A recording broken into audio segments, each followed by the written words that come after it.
Hello, everybody. It is the me, GameBanger219, and today, sorry if I'm a little bit tired. I was doing other stuff today, but as I have stated previously in the streams, come and catch me. I do live streams, trying to at least once a week, every Sunday at around 12 p.m. EST. I do stream mostly on the weekends, mostly on Twitch. You just have to follow me over there for that. But I said that I was going to be doing this because I wanted to both talk about not Overwatch, Elden, fuck. I wanted to talk about the Elder Scrolls Oblivion, excuse me, and well, Harman Smith decided to have an entire video on it. So it allows me to kill kind of two birds with one stone here. I haven't done a Harman Smith video in a while, and this one is right up my alley of wanting to cover a topic that, quite frankly, a lot of people had some very dumb opinions on, and I don't really want to get into that sort of stuff. But that being said, yeah. Also, by the way, I figured out, and one of the things that Gara of the Rage actually got mentioned by Harman Smith, who, by the way, again, is 55 years old, according to him. So I'm expecting a video from Gara in response to Harman Smith. If not, that's going to be even more hilarious. In any case, let's get started here. Another day, another attempt at gaslighting people into thinking that some AAA game from some studio is some major steal. Like, I can't believe they're selling Oblivion for $50. So many people came out and tried to make this out to be some spectacular thing. I mean, it is spectacular considering that most games nowadays, most new games, and even re-releases and even remasters are now selling for upwards of $70 to $80. So the fact that Oblivion is actually at $50, which is a very relatively good price for a video game, especially a new one that's a remaster and comes with some of the DLC if you want to pay at least an extra $10, that's cool and that's fine. And again, it's an update of Oblivion, which is a pretty old game, and they seemingly have updated it to a pretty significant degree. They have had some complaints, but we'll get into that more later in this video. Bethesda is based, they shadow dropped this day one, they completely redid the models.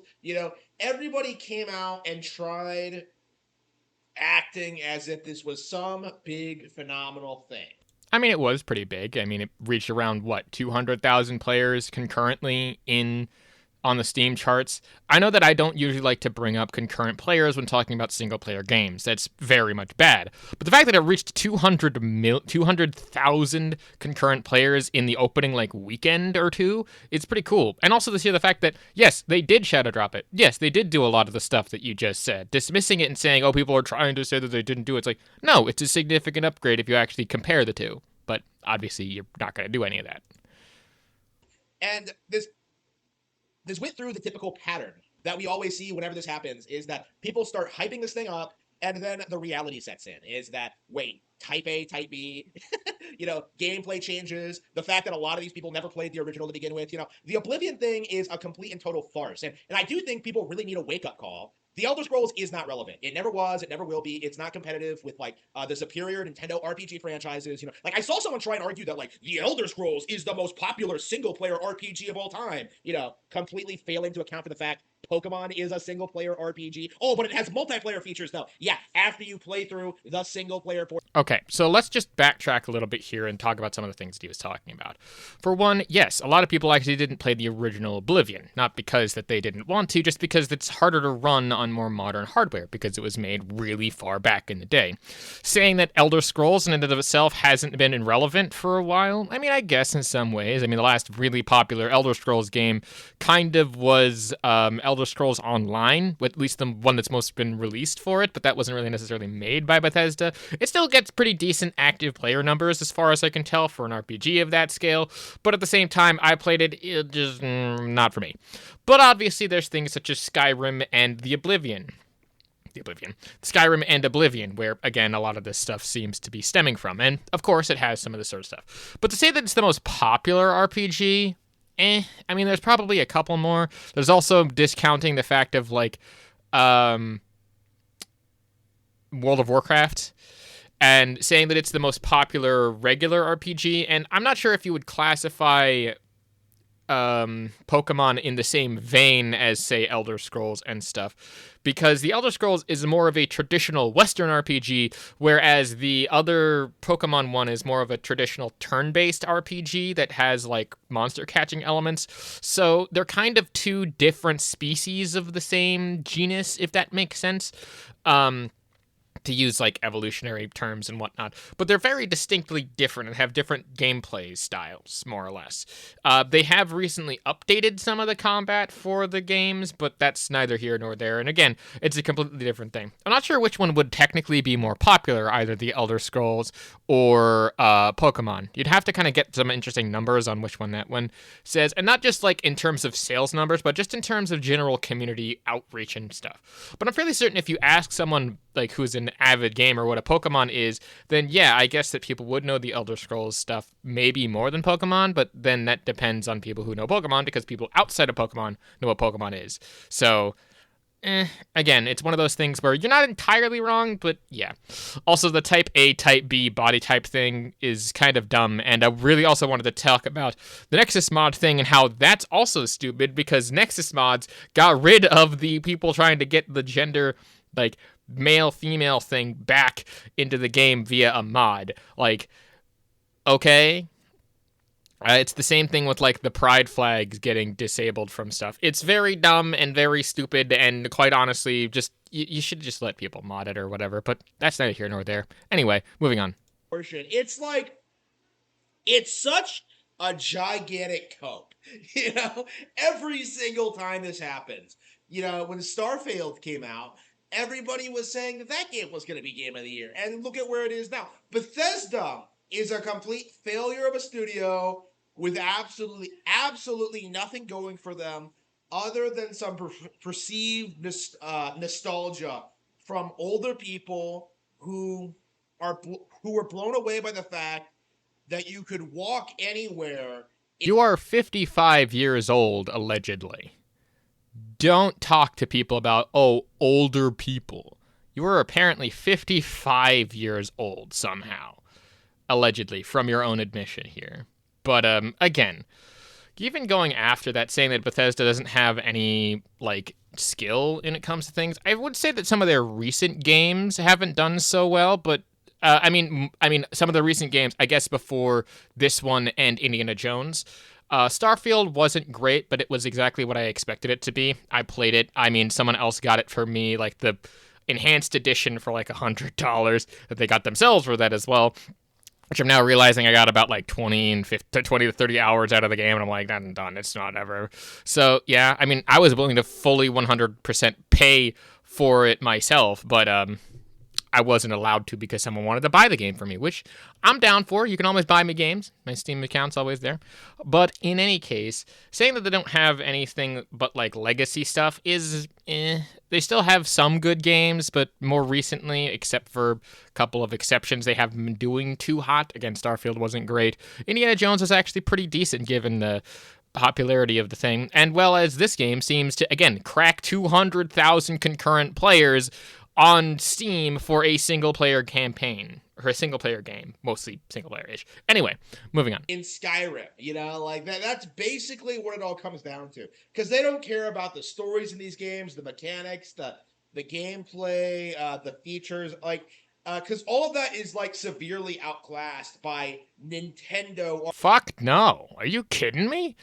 If people didn't like the gameplay, the story, the characters, or anything like that in terms of that, what the fuck is there to like about it? The graphics? No. Obviously not. The graphics are like the fucking icing on the cake there. Everything else was been updated to a more modern standard-ish in terms of, like, what I've been told from the Oblivion series. I haven't actually played either the remake or the new one because, again, money be tight on my end. But at the same time, dude, like, you're saying, hey, a lot of these people have all these positive things to say about all these aspects of the game, and you're like, no, they're all liars. Like, that's your whole argument?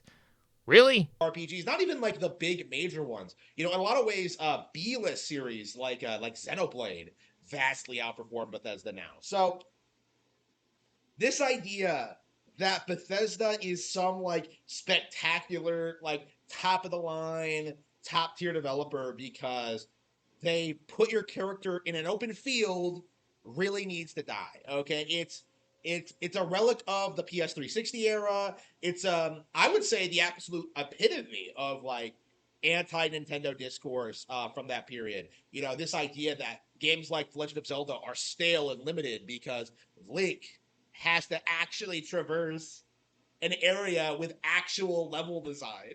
You know, Um, isn't Breath of the Wild where they just drop your character in an open field to do whatever the hell you want? Isn't that like a thing? Like, what? Also, in the fact of that's not just what like the Oblivion series or Skyrim or anything like that does. I think the reason why people like things like Skyrim, Oblivion, and those types of games is because they get to make their own stories. Same thing with Elden Ring. Elden Ring in and of itself is where you kind of have to piece things together, but the whole overarching story of your character doing a thing to try to save the world or destroy the world or whatever is more or less a small part of it, where like the rest of it is like the journey to get to the destination. Yeah, even with the more linear aspects of say the Dark Souls series where they're trying to get different characters to do different things and blah blah blah blah blah, but like all of that ends up working out because like it still funnels you towards progress. Whenever you're playing things like an Elder Scrolls game or something like that, you end up making progress regardless of anything. Like you're still getting XP, you're still leveling up your character. It's like an RPG thing. It's the same thing with Pokemon, but Pokemon and by in some instances Legend of Zelda, Zelda is more limited because you have to go through its particular story beats and go through particular temples for the most part. There are ways to get around this, and there are certain games that break this mold, absolutely, but not all of them do that. And again, the games that do that aren't necessarily the most popular. The ones that are actually open world, such as not even Breath of the Wild. What was the one? It was like the one where he's has like the King of Red Lions as his boat or something like that. I forget the specific game. I'm very sorry. There's a lot of links out there. But that one in particular was also fairly open world once you actually got the boat and got the hell out of there. So it's just to say that the formula has been done to death by everyone and Nintendo is just eh. Again, it's one of those things where Nintendo has positives and negatives, but also Bethesda has positives and negatives. Bethesda isn't heralded as like the big thing, despite the fact of the meme of God Howard. It Just Works will never leave that man behind because he himself has made that joke and reference and stuff. And I also talked about it in the top 10 dumbest things the CEO has said. Go and check out that video, by the way. It's pretty good. Anyway, let's move on. It's embarrassing. And it always was. You know, I've always maintained that like Twilight Princess was better than Oblivion, Skyward Sword was better than Skyrim, and obviously, like, you know, Breath of the Wild and Tears of the Kingdom are better than Fallout 4 and Starfield, right? You know, only a complete idiot would dispute this. Okay, so to go through each of those games, I don't think that all of those games are necessarily the most comparable.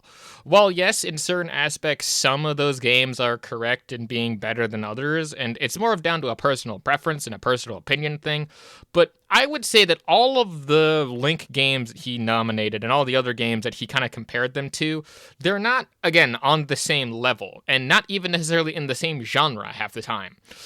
Because if I remember correctly, at least with Starfield and the Breath of the Wild or the Tears of the Kingdom one, I think was the one he compared it to. With those two, again, those are kind of different RPG styles, where one is very sci-fi and again, very open with an entire universe that's practically fucking empty for no reason and was kind of boring. And the other one has a lot of character and a lot of things, but reuses a lot of assets and also didn't run as good and wasn't as, and might have been technically more advanced in some of its mechanics, but the mechanics itself were not necessarily used to the fullest extent throughout just regular gameplay. And it was also just really fun to see what kind of random shit people would come up with. But then again, that's just neither here nor there. But we still have to go through this period every single time one of these mediocre Western slops get re-released is go through this like brief period of people with no real experience with the games who don't know anything about RPGs coming out and trying to say this is like some big spectacular thing. When was the last time that even happened? Like, I don't even think that was like very recent when that happened. Like, if you remember as well, another game that came along and everyone was absolutely clowning on was Marathon, which is kind of not really an RPG, but more of an extraction shooter. But everyone looked at that and went, this game is garbage. And then Oblivion comes along and it's like, hey, you want a really good RPG and a really good actual gameplay loop? Here you go. Like, and they fucking shadow dropped it. I don't think that you understand the difference between games sometimes, and you are very picky when it comes to doing things. I remember when Rage Bait used to be a cool thing to do. You know, this happens like every single time Bethesda puts one of these out, and it really needs to stop. You know, like Oblivion was not impressive when it came out. It's not impressive now, and there's nothing particularly interesting about this remaster. The thing that really gets me, that I do think needs to be brought up, is the price point. You know, people are trying to trying to tell you that like, oh, $50, that's way more affordable than like Nintendo Switch 2 remasters. You know, completely ignoring the fact that if you already own the game, you can pay an upgrade fee of $10 and get your improved version of the game at a much lower price. Incorrect. See, here's the thing. People say that it's better than the new price point, and I thought that this was going to be brought up, and I'm glad that it was. See, the problem that people are having with the new price point is that it is $80 fucking dollars. And he also then shoots himself in the foot saying, hey, you can buy the game and then pay $10 to upgrade your game. That's not better or technically cheaper, because you already paid for the product, and you already paid for the Switch 2, and now you have to pay again in order to buy into and get the upgrades for your fucking game that are technically speaking on the actual thing in the first place. That's like so stupid for a number of reasons. Like, again, you're saying like, oh yeah, 400. But let's calculate the full price here of what you're paying for. You paid for the game, which was probably $60 to $70, depending on the game, depending on how it works. You are then buying a Switch 2 at $450. You then have to pay for Switch Online, or if you don't have to, or whatever, you then have to buy the $10 upgrade for the game, if it has it, by the by, because not all the games are going to be cross-compatible and, like, take advantage of it. That is upwards of, like, what? $470-something, maybe even up to $500 total? That's fucking stupid. Like, it's baffling to me how you can think that that's a good option and saying like, oh yeah, it's cheaper. Yeah, it's cheaper in the short term, but what about all the other payments that you're making to Nintendo already? Like for Switch Online things. If you're not paying for Switch Online or something like that, then that's a different story, but you have to still give them your money more in order to get the upgrades that should more or less be fucking free. Don't you remember when people were yelling at PlayStation for doing this exact same fucking thing? Were you not, like, there when that happened? Were people just, like, dumb? What the hell? So, if you bought Breath of the Wild when it came out and upgraded, you know, it'll cost less than the Oblivion remaster. And that's kind of like the cope that people have right now, is that they're trying to say that, like, well, I never played Breath of the Wild. You know, I never bought the DLC. And that just kind of exposes them as people who never really had any interest in buying or playing the game to begin with. And okay, but that still doesn't mean that they can't make the comparison and make the critique that actually is a bad thing. Saying that this game is cheaper than buying a new game from Nintendo is not wrong or incorrect or cope. It is literally true. Because Oblivion Remastered is $50. 50 bones for the base version. 60 if you want to get the upgrade, which is actually pretty decent. But again, they're charging an upwards of $20 more. $20 more. Upwards of $80. 80, right? Which is greater than fucking 50.